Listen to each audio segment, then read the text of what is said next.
Mallikarjuna Mutya alias Appaji అసలు ఇతను ఎవరు? దాదాపు 8 సంవత్సరాలుగా ఇతను ఇంత జ్యోతిష్యం చెప్పడం, లేకపోతే వాళ్ళ భవిష్యత్తు చెప్పడం, వాళ్ళకు ఎలాంటి సమస్యలను తీర్చే అంటే మీరు ఇది చేస్తే బెటర్ గా అవుతారు, ఇది చేస్తే నష్టపోతారు అని చెప్పి అనడం, ఎమ్మెల్యేలు సైతం ఆయన దగ్గరికి వెళ్ళి ఆయనను దర్శించుకుంటున్నారు అని చెప్పేసి మనకి ఇప్పుడు ఈ మధ్య సోషల్ మీడియాలో బాగా వైరల్ అవుతుంది. సోషల్ మీడియా గురించి మనం ప్రత్యేకంగా చెప్పుకోకర్లేదు. ఎందుకు అనంటే సోషల్ మీడియాలో ఒక్క వీడియో మనం మొన్న చూసినాం. మోనాలిసా కుంభమేళలో పూసలు అమ్ముకునే అమ్మాయి ఎంత వైరల్ అయ్యిందో, ఇప్పుడు పూసలు అమ్ముకునే అమ్మాయి జ్యువెలరీ షాప్ ఓపెన్ చేసేంత ఎత్తుకు ఎదిగింది అని అంటే అది కేవలం సోషల్ మీడియా. ఈవెన్ చాయ్ అమ్ముకునే చాయ్ వాళ్ళ కూడా డైరెక్ట్ బిల్ గేట్స్ ని కలిశారు అని అంటే కేవలం సోషల్ మీడియా. కచ్చా బాదం కూడా అదొక సెన్సేషన్ అవ్వడం కూడా దానికి కూడా కారణం సోషల్ మీడియా. అయితే ఈ సోషల్ మీడియా వల్లనే ఇలా బయటకు వస్తున్నారా? ఎందుకంటే మనం రీసెంట్ గా నాగభవిత గురించి మాట్లాడుకున్నాం. ఇప్పుడు కూడా అఘోరి ఇంకా ఎక్కడెక్కడనో వెళ్ళి ఎంత సంచలనం సృష్టిస్తుందో మనం చూస్తున్నాం. కానీ మనం ఆమె గురించి ఎక్కువగా మనం ఎక్స్పోజ్ చేయడం లేదు. ఎందుకంటే ఆమెకు ఆల్రెడీ రావాల్సిన హైప్ మనం ఆల్రెడీ తీసుకొచ్చేసాం కాబట్టి ఆమెను పక్కన పడేసింది సోషల్ మీడియా. కానీ ఇప్పుడు మాత్రం ఈ మల్లికార్జున ముత్య అనే వ్యక్తి ఎవరు, అసలు ఇంత హైప్ ఎందుకు వచ్చింది, నిజంగానే ఆయన దగ్గరికి వెళ్తే కోరుకున్న కోరికలు తీరుతున్నాయా అని అంటే చాలా మంది అవునానే అంటున్నారు. అంటే ఆయనను కలిసిన వాళ్ళు ప్రతి ఒక్కరు పాజిటివ్ గానే చూస్తున్నారు. అసలు ఏం అక్కడ స్కామ్ ఏం జరగట్లేదు, డబ్బులేం తీసుకోవట్లేదు, ఇంకా వెళ్తే భోజనం పెడుతున్నారు అని అంటున్నారు. మరి దీని అంతటికి అసలు ఎవరైనా ఈయనకు డబ్బులు ఎక్కడి నుంచి వస్తున్నాయి, అసలు వెళ్ళిన దగ్గర డబ్బులు కూడా తీసుకోవట్లేదు అని అంటున్నారు. అసలు ఎలా దర్శించుకుంటున్నారు అందరూ, ఈవెన్ అసలు ఎలా జరుగుతుంది అనేది. సో ఇదంతా మాట్లాడుకునే ముందు ఒక్కసారి మనకు వైఎస్ బాలకృష్ణ గారు ఉన్నారు, అఘోరా ఆధ్యాత్మికవేత్త, ఆయనతో మాట్లాడే ప్రయత్నం చేద్దాం. హలో గురుగారు, నమస్కారం. నమస్తే అమ్మా. గురుగారు, మీరు చెప్పండి, ఈ మల్లికార్జున ముత్య అలియాస్ అప్పాజీ ఎవరై ఉంటారు? అసలు ఈయన దగ్గరికి వెళ్ళిన ప్రతి ఒక్కరూ కోరిన కోరికలు తీరాయి, మాకు మంచి జరుగుతుంది అని చెప్పేసి అంటున్నారు. జన్మనిచ్చిన తల్లిదండ్రులకు నమస్కరిస్తూ విశ్వేశ్వర గణాక్షరిస్తూ కోరిన కోరికలు తీరుతున్నాయి అని అంటే ఎక్కడ తీరినాయమ్మా? ఎవరు చెప్పారు తీరినాయని? ఆయన దగ్గరికి ఒక రాజకీయ నాయకుడు వెళ్తే గెలుస్తారు అని చెప్పాడు, ఆయన ఓడిపోయాడు. సరే, ఆయన చెప్పేవన్నీ కరెక్టా కాదా అనేటువంటిది పక్కన పెడితే, నేను అతని గురించి మొన్న ఒక వారం రోజుల క్రితం రిటైర్డ్ ఆర్మీ ఆఫీసర్ తో మాట్లాడాను. మాట్లాడితే ఆయన చెప్పింది ఏంటంటే, సార్ అక్కడ ఉన్నటువంటి ఆ ఏరియా యాద్గిరి సమేదో ప్లేస్ చెప్పాడు ఆయన, గుల్బర్గా దీంట్లో, అది సామాన్యంగా నిరక్షరాస్యులు ఎక్కువగా ఉన్నారండి అక్కడ. అక్షర జ్ఞానం లేని వాళ్ళు ఎక్కువగా ఉన్నారు. వాళ్ళ ఫాదర్ కూడా ఇలాగే చేశారు. అతన్ని చంపటమో చనిపోవటమో ఏదో జరిగింది. నాకు తెలిసినంత వరకు అతను కరెక్ట్ కాదండి, ఫ్రాడ్ అని చెప్పాడు. ఆ తరువాత వేరే నేనేదో ఛానల్లో చూసినప్పుడు ఏంటయ్యా అంటే, నాకు అన్నిటికన్నా ముఖ్యం, చాలా ఆశ్చర్యం కలిగించిన విషయం ఏంటంటే, ఎవరి దగ్గర రూపాయి తీసుకోడు, ఎన్ని వందల మంది వేల మంది వచ్చినా భోజనం పెడుతున్నాడు. ఎలా పెడుతున్నాడు? 18 లక్షలు 20 లక్షలు అప్పుందని చెప్పుకుంటున్నాడు. అంత అప్పు నేను భోజనాలు ఎలా పెడుతున్నారు? ఏ రాజకీయ నాయకులు వెనకాల ఉన్నారు? ఎవరి డబ్బులు సహాయం చేస్తున్నారు? మన వాళ్ళని ఎంత మోటివేట్ చెయ్యాలని చూసినా మనం రాంగ్ రూట్ లో వెళ్ళిపోతున్నామేమో అనిపిస్తూ ఉంటుంది. ఎందుకమ్మా, ఇప్పుడు వెంకటేశ్వర స్వామి ఫోటోను, తర్వాత ఆంజనేయ స్వామి ఫోటో, తర్వాత దుర్గాదేవి ఫోటో, సరే కృష్ణుడి ఫోటో, ఈ ఫోటోలన్నీ బయటపడేసి ఆ మల్లికార్జున ముత్య ఫోటో, ఆ లేడీ అఘోరి గాడి ఫోటో, వీళ్ళ ఫోటోలు పెట్టుకొని పూజ చేసుకోవచ్చు కదా మనం. ఈ దరిద్రాలన్నిటినీ మనం రోజుకో దరిద్రం చెప్పుకుంటూ పోతూ ఉంటే జీవితకాలం పాటు ఇలాగే చెప్పుకుంటూ వెళ్ళాలి. ఎవరు కూడా భవిష్యత్తుని నిర్ణయించటం అనేటువంటిది జరగని పని. అంటే ఇప్పుడు అక్కడికి వెళ్ళిన భక్తులు విషయంలో అసలు అతను వెళ్ళగానే వాళ్ళ పేరుతో సహా వాళ్ళ పూర్తి డీటెయిల్స్ చెప్తున్నారంట, ఈవెన్ వాళ్ళ కాంటాక్ట్ నంబర్ కూడా చెప్తున్నారంట. మరి ఇదంతా ఎలా సాధ్యం అవుతుంది అంటారు? అమ్మా అక్కడంతా ఒక గ్రూపిజం లాగా నడుస్తోంది. నేను ఆల్రెడీ ఒక ఛానల్లో చూశాను అతని ఇంటర్వ్యూ, కన్నడ ఛానల్ లేకపోతే తెలుగు ఛానల్ గుర్తులేదు కానీ అతను వాటర్ బాటిల్ కన్నా కూడా అతని పేరే వస్తుంది ఫోన్ పేలో. సో లాస్ట్ 4 digits చెప్పడం పెద్ద కష్టమైన పని ఏం కాదు. సరే నిజంగానే చెప్తున్నాడు అని అనుకుందాం మా కాసేపు. నిజంగానే చెప్తున్నాడు, మన ఫోన్ నెంబర్లు చెప్తున్నాడు, మన తాతల పేర్లు చెప్తున్నాడు. అయితే ఏంటి అయితే ఏంటి అంటే మనము ఒకరికి ఇలా ప్రస్తావించకుండానే మన డీటెయిల్స్ చెప్తున్నాడంటే ఏదైనా మనకు ఫ్యూచర్ లో అవసరమైంది, మన కోరికను తీర్చేలాగా ఈయన దగ్గర ఏదైనా శక్తి ఉందేమో అని చెప్పేసి భక్తులు అనుకుంటున్నారేమో కదా గురుగారు. కరెక్టేనమ్మా, మీరు అన్నది కరెక్టే. అన్ని చెప్తున్నాడు, అతని దగ్గర ఏదో ఒక తెలియనటువంటి పవర్ ఉంది, తెలియనటువంటి ఒక శక్తి ఉంది అని అనుకున్నప్పుడు రేపేం జరుగుతుందో చెప్పమనండి.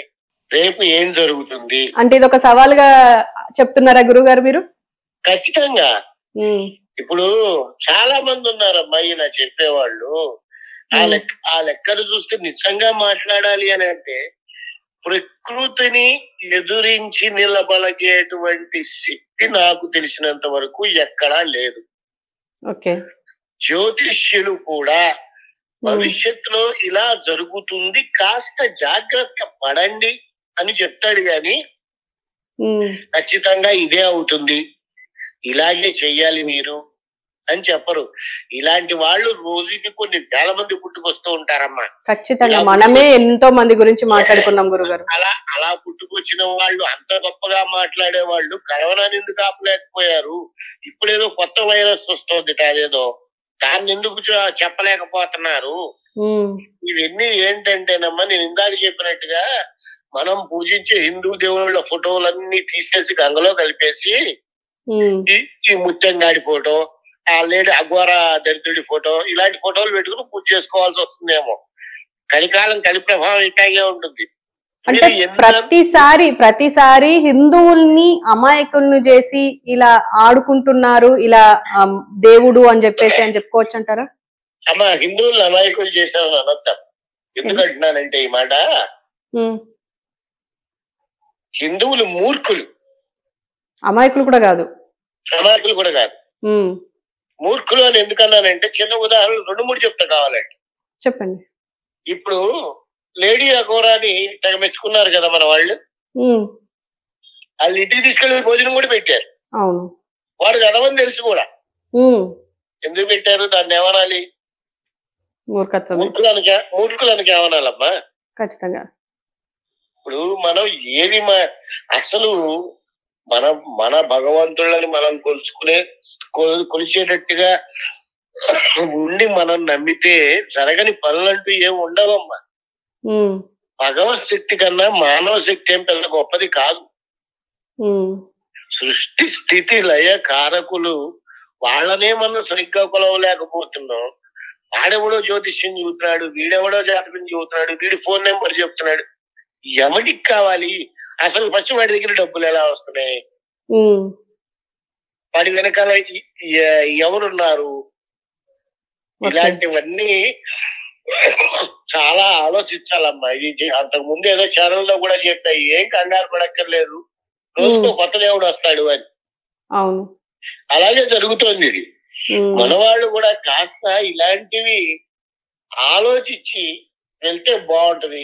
ఒకడు వెళ్ళడం, షూట్ చేయటం, రావటం, ఇక అది వైరల్ అయిపోవటం, మనమే వైరల్ చేస్తున్నాం. అంటే సోషల్ మీడియానే ఇలాంటి వాళ్ళని ఇప్పుడు మొన్న రీసెంట్ గా చూసుకోవచ్చు, కుంభమేళలో మోనాలిసా ఎలా వైరల్ అయిందో మనం చూసాము. అంతకు ముందు ఎంతో మందిని వైరల్ చేస్తూనే ఉన్నది సోషల్ మీడియా. ఇప్పుడు ఈ తరహాలోనే ఈ మల్లికార్జున ముత్య అంటారా? ఇప్పుడు కుంభమేళాలో మోనాలిసాలు వైరల్ చేశారు అంటే ఒక విధంగా కాస్త పోన్లే, ఏమీ లేని పిల్లకి ఒక సినిమా అవకాశం వస్తుంది అనే ఆశ ఉంటుంది, అది మంచిగా అని అనుకోవచ్చు. ఇలాంటి పెద్దవాళ్ళందరినీ ఎంకరేజ్ చేస్తే ఎక్కడుందమ్మా? పైగా ప్రతి ఒక్కరిని కొడతాట. అవును, కొట్టడం ఏంటో తెలియదు నాకు అసలు. వాడు తిప్పి చూస్తే వాడికి నూనె మీసాలు కూడా రాలా వెదవకి. వాడికి 23 సంవత్సరాలు అని తెలుస్తుంది గురుగారు. వాడు మళ్ళీ భవిష్యత్తు చూతాడు. వాడి భవిష్యత్తు భగవంతుడు నిర్ణయిస్తాడు, ఏం కంగారు పడక్కర్లా. ఇదే సోషల్ మీడియా మేబీ రేపటి నాడు అంటే ఇప్పుడు లేపింది, రేపటి నాడు ఎత్తేసినా ఎత్తేస్తుంది పైకి తీసుకెళ్లి. ఖచ్చితంగానమ్మా. ఏ సోషల్ మీడియా అయితే టాప్ లో కూర్చోబెట్టిందో అదే సోషల్ మీడియా అటపటాలని దించేస్తుంది. ఖచ్చితంగా. ఇలా ఉదాహరణలు చెప్పాలంటే చాలా ఉన్నాయి. మన సోషల్ మీడియాలోనే చాలా ఉన్నాయి. ఒక సౌందర్య గారు అనుకో, ఒక నాగభవిత గారు అనుకో, వీళ్ళందరూ ఇప్పుడు కొత్తగా మళ్ళీ ఇంకోటి వస్తున్నాడు, నేనే కలిగి, వీళ్ళందరూ పెంచి తర్వాత దింపేసేది సోషల్ మీడియానే. అందుకే ఎప్పుడు చెప్తూనే ఉంటాను నేను, మనం మీడియా ముందుకు వచ్చిన తర్వాత మనం మాట్లాడే మాట ఏం మాట్లాడుతున్నాము అనేటువంటిది మనసులోనే 10-20 సెకండ్స్ ఆలోచించుకొని బయటకి మాట వదిలితే ఒక గౌరవం ఉంటుందమ్మా. ఓకే గురుగారు. అంటే ఇప్పుడు ఫైనల్ గా ఈ మల్లికార్జున ముత్య అలియాస్ అప్పాజీ ఫేక్ దేవుడు, అప్పాజీ దయచేసి అప్పాజీ అని అనకండి అమ్మా. ఆయనే మెన్షన్ చేసుకున్నారు గురుగారు, ఆయన మెన్షన్ చేసుకున్నాడు. వాడు వెదవన్నర వెదవ. అప్పాజీ అంటే మాకు మళ్ళీ మా గురువు గారి పేరు, అది కడప సత్యనారాయణ స్వామీజీ వారి పేరు. ఓకే గురుగారు. ఏదైనా కానీ మల్లికార్జున ముత్య లేదు, వీడికి పొందలేదు, వీడంతా ఫ్రాడ్. దయచేసి నమ్మకండి, భగవంతుడి మీద ధ్యాస పెట్టండి. ఏదైనా మీకు మనకి పరిష్కారాలు కావాలి అంటే భగవంతుడి దగ్గర మాట్లాడండి. మీరు గుడికి వెళ్ళి మాట్లాడక్కర్లేదమ్మా. మనస్ఫూర్తిగా మన ఇంట్లో ఉన్న ఫోటోతో ఫ్రెండ్ గా మాట్లాడినా మన ప్రాబ్లం సాల్వ్ అవుతుంది. ఓకే గురుగారు. ఏది ఏమైనప్పటికీ దయచేసి ఇలాంటివి నమ్మద్దమ్మా. ఎన్నిసార్లు చెప్పినా మనం మోటివేషనల్ గా వినరు, మారరు. అంతే అంతే గురుగారు. Thank you very much. So చూసారు కదా, అంటే ఇప్పుడు ఒక అఘోర ఆధ్యాత్మికవేత్త వైఎస్ బాలకృష్ణ ఎంత అంటే ఈ మల్లికార్జున ముత్య అనే వ్యక్తి ఫేక్ అన్నట్టుగానే మాట్లాడుతున్నారు. కానీ ఇక్కడ మనం చూస్తున్నది మాత్రం వేరుగా ఉంది. అసలు అక్కడికి వెళ్ళిన వాళ్ళు మాత్రం ప్రతి ఒక్కరూ ఇతను మంచోడు, మాకు మంచిగా ఫుడ్ పెడుతున్నాడు, వెళ్ళిన దగ్గర మంచిగా సౌకర్యాలు కల్పిస్తున్నాడు, మళ్ళీ మేము కోరుకున్న కోరికల్ని తీర్చే విధంగా మాకు పరిష్కారాలు చెప్తున్నారు అని చెప్పేసి అంటున్నారు. మరి బాలకృష్ణ అంటున్నారు, ఒకవేళ అదే ఆ ముత్య ఎవరైతే ఉన్నారో మల్లికార్జున ముత్య నిజంగానే స్వామీజీ అయితే, నిజంగానే ఆయనకు దైవశక్తులు ఉంటే మరి రావాల్సిన ఏమి విపత్కరాలని ఆపుతాడా అని చెప్పేసి అడుగుతున్నారు. ఎందుకంటే ఇప్పుడు మొన్న కరోనా చూసాము, ఇప్పుడు కూడా కొత్త వైరస్ అంటున్నారు, ఇప్పుడు బర్డ్ ఫ్లూ నడుస్తుంది. మరి వీటిని ఆపే ప్రయత్నం ఏమైనా చేస్తున్నాడా ఈ మల్లికార్జున ముత్య అని చెప్పేసి అంటున్నారు. ఏదేమైనా కానీ ఇంకొంతమంది ఇంకొక వాదన ఏం వినిపిస్తుంది అంటే, మనం స్వామీజీ దగ్గరికి ఇప్పుడు ఈ ముత్య ఎవరైతే ఉన్నారో అతని దగ్గరికి వెళ్ళిన టైంలో చుట్టుపక్కల వాళ్ళ మనుషులే వచ్చి నార్మల్ గా కాన్వర్జేషన్ బిల్డ్ చేసి, అంటే మాటల్లో కలిపి మన డీటెయిల్స్ అన్ని వాళ్ళు తీసుకుంటున్నారు. తీసుకున్న తర్వాత ఆయన దగ్గరికి ఇవన్నీ చేరవేస్తున్నారు. దాని వల్లనే మన కాంటాక్ట్ నంబర్ తో సహా మన పుట్టు పూర్వోత్తరాలన్నీ మనకు చెప్తున్నాడు రివర్స్ గా అని చెప్పేసి అని అంటున్నారు. మరి ఏదేమైనా అంటే మరి మల్లికార్జున ముత్య నిజంగానే స్వామి అయితే, స్వామీజీ అయితే, దైవశక్తులే ఉంటే, మేబీ ఎవరి లోపల ఏ దైవశక్తి ఉందో అని మనకు తెలియదు. ఒకవేళ నిజంగానే ఉంటే ప్రూవ్ అవ్వడానికి కూడా ఉండదు. ఎందుకంటే ఎలా ప్రూవ్ చేస్తారు, నేను దేవుణ్ణి అని చెప్పేసి ఎలా ప్రూవ్ చేస్తారు? అంటే ఏదన్నా విపత్కరం వస్తే దాన్ని ఆపుతాడా?